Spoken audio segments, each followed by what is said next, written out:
Friend, आपका स्वागत है मेरे YouTube चैनल सैनिक क्लास ऑफ सक्सेस में। जैसा कि आपको पता है, हम क्लास 10th 12th और डिप्लोमा का टॉपिक पढ़ा रहे थे जिसका नाम था वेक्टर। वेक्टर यानी कि जिसको हिंदी में कहा जाता है सदिश। और एक होता था सदिश के अंदर, मतलब वेक्टर के अंदर जो क्वांटिटीज पढ़ा रहे थे, हम राशियां पढ़ाए थे। राशियों के बारे में हमने आपको कल बताया कि राशियां दो प्रकार की होती है, एक सदिश राशि, अदिश राशि, एक वेक्टर क्वांटिटी, एक स्केलर क्वांटिटी, जिसके बारे में हमने आपको एग्जांपल्स भी दिए थे। और उसमें एक एग्जांपल्स में हमने टाइप्स बताए थे आपको। वेक्टर के टाइप्स बताए थे, कौन कौन से वेक्टर बताए थे। यूनिट वेक्टर बताया था, इक्वल वेक्टर बताया था, अपोजिट वेक्टर बताया था। तो उसी क्रम में बढ़ते हुए हमने कल आपको बताया था कि शून्य वेक्टर के सदिश क्या होता है, यानी कि जीरो वेक्टर क्या होता है। तो आज दूसरा टॉपिक लिया है हमने, समान वेक्टर क्या होता है, यानी व्हाट इज इक्वल वेक्टर। तो देखिए, जैसे ही बोर्ड पे लिखा हुआ है, कह रहा है सभी समांतर वेक्टर जिनकी लंबाइयां, परिमाण व दिशाएं समान हैं समान वेक्टर या समान सदिश कहलाते हैं। यानी सबसे पहले तो समांतर होने चाहिए। तो देखो, क्या ए बी सी एक दूसरे के समांतर नहीं है? ए बी सी एक दूसरे के समांतर है। कह रहा है लंबाई है, लंबाई का मतलब परिमाण, परिमाण का मतलब वैल्यू, और दिशाएं समान होनी चाहिए। देखो, लंबाई भी समान है, दिशा भी समान है, इधर ही जा रहे हैं सब। तो कहने मतलब ये हो गया, लंबाई यानी मैग्नीट्यूड और डायरेक्शन यानी परिमाण और दिशा समान हो तो वो समान वेक्टर कहलाता है। इंग्लिश में बात की जाए, vector have some same magnitude and same direction also called equal vector. Then we can say that A also equal to B and B also equal to C. तो जैसे अगर हम डेफिनेशन बनाना चाहें, हिंदी मीडियम वाले बच्चे समझ गए होंगे, इंग्लिश मीडियम वाले समझ लीजिए। When magnitude and direction is same, then the vectors are called equal vector। ठीक है ना? Then two different things, first is magnitude and second is direction, both are same, then we can say that this is the equal vector। तो मैं आशा करता हूँ vector समझ आया होगा, समान वेक्टर। अब हम बताएंगे आपको विपरीत सदिश, जिसको इंग्लिश में बोला जाता है ऑपोजिट वेक्टर। जिसकी डेफिनेशन देखी जाए तो, जैसे कि हिंदी में कहते हैं, परिभाषा देखी जाए तो कहते हैं कि ऐसे दो समान सदिश जिनके परिमाण तो बराबर हैं परंतु दिशाएं विपरीत हैं। सदिश तो समान है, किसमें समान है, लेकिन परिमाण में बराबर है लेकिन दिशा में बराबर नहीं है। यानी बराबर लंबाई के हैं लेकिन उल्टी दिशा में, एक नॉर्थ में तो एक साउथ में, यानी एक उत्तर में तो एक मुंह दक्षिण में है। इंग्लिश में बात करें, vector have same magnitude but have opposite direction called opposite vector. जैसे एक चित्र में तुम्हें दिख रहा होगा, ए जा रहा ऊपर की तरफ और बी जा रहा नीचे की तरफ। इक्वल लेंथ है, इक्वल मान है, मैग्नीट्यूड सेम है बट डायरेक्शन अपोजिट है। यानी कि परिमाण समान है लेकिन दिशा भिन्न भिन्न है। और जब परिमाण समान हो और दिशा भिन्न भिन्न हो तो वो विपरीत सदिश कहलाते हैं। यानी कि when magnitude is same but direction is different, या फिर opposite direction, that is we can say that is a these are opposite vector. चलिए और दूसरे और टाइप बताते हैं। तो देखो, हम बात कर रहे थे, अब आ गया तीसरा सदिश आ गया, यानी कि एकांक सदिश, जिसको बोलते हैं इंग्लिश में अंग्रेज लोग unit vector.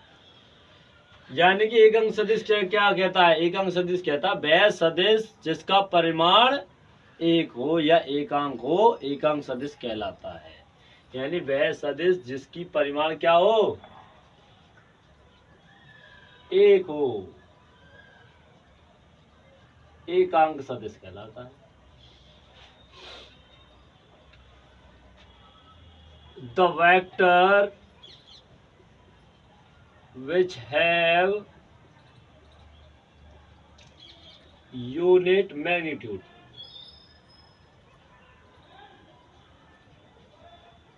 is called unit vector।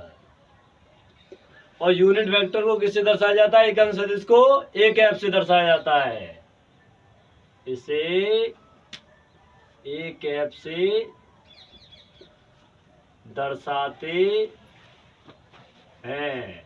जैसे कि इंसान टोपी नहीं पहन लेता अपने ऊपर, ऐसे देखो ये ने भी टोपी पहन लिया। टोपी को क्या बोलते हैं इंग्लिश में? कैप बोलते हैं। तो ये क्या हो गया? ए कैप हो गया। ठीक है, हो गया ए कैप, यानी it is denoted by A cap. It is denoted by A cap, symbol A cap. That's all. अब देखिए आगे चलते हैं। यूनिट वेक्टर के बारे में तो पढ़ लिया, लेकिन ये नहीं आया अब अभी समझ में कि यूनिट वेक्टर का आखिर में फॉर्मूला होता क्या है। तो मैं बता दूं, यूनिट वेक्टर का फॉर्मूला होता है A cap equal to vector A upon A. याद रखना बेटा, गलती से मत भूल जाना, है ना, याद रखना। यानी कि ए कैप बराबर हो गया वेक्टर ए अपॉन ए, जहां पर ए एकांक सदिश है और ए उसका परिमाण है और ए जो है यूनिट वेक्टर है, यानी एकांक सदिश है। अब आगे बढ़ते हैं तो आपको मिलेगा, एकांक हो गया, शून्य हो गया, अपोजिट हो गया, विपरीत हो गया। अब बात करते हैं हम लंब कोणीय एकांक वेक्टर। चलिए इसको इरेज कर लेते हैं पहले। आप देखिए नया सदिश है लंब कोणीय एकांक सदिश। लंब कोणीय एकांक सदिश। ठीक है, लंब कोणीय एकांक सदिश हो गया, जिसको बोलते हैं orthogonal unit vector. Orthogonal unit vector. अब इसके बारे में जान लेते हैं ये क्या कहता है। अब इसको समझने के लिए पहले आपको ये फिगर का समझना पड़ेगा, क्योंकि लंब कोणीय मतलब हो गया 3 डायरेक्शन में कौन कौन किसके लंब होता है, परपेंडिकुलर। जैसे कि पहली अक्ष हो गई, ये मान लो बाई, ये हो गई आपकी एक्स और ये हो गई आपकी जेड। एक्स पर आपका होता है आई और इस पर होता है जे और इस पर होता है के। ठीक है, ये तो वेक्टर होते हैं और इनका अगर यूनिट में निकाला जाए तो आई कैप और जे कैप और के कैप, ये यूनिट वेक्टर हो गए। क्योंकि हम यूनिट की बात कर रहे हैं, सदिश की बात नहीं कर रहे। सदिश की बात कर रहे होते तो एरो लेते, लेकिन हम कह रहे हैं एकांक सदिश। तो फिर क्या आएगा? एकांक सदिश अभी पढ़ाया था, कैप वाला होता है। ठीक है, तो हम इसमें देखें तो एक्स अक्ष के अनुदिश क्या है? एक्स अक्ष के अनुदिश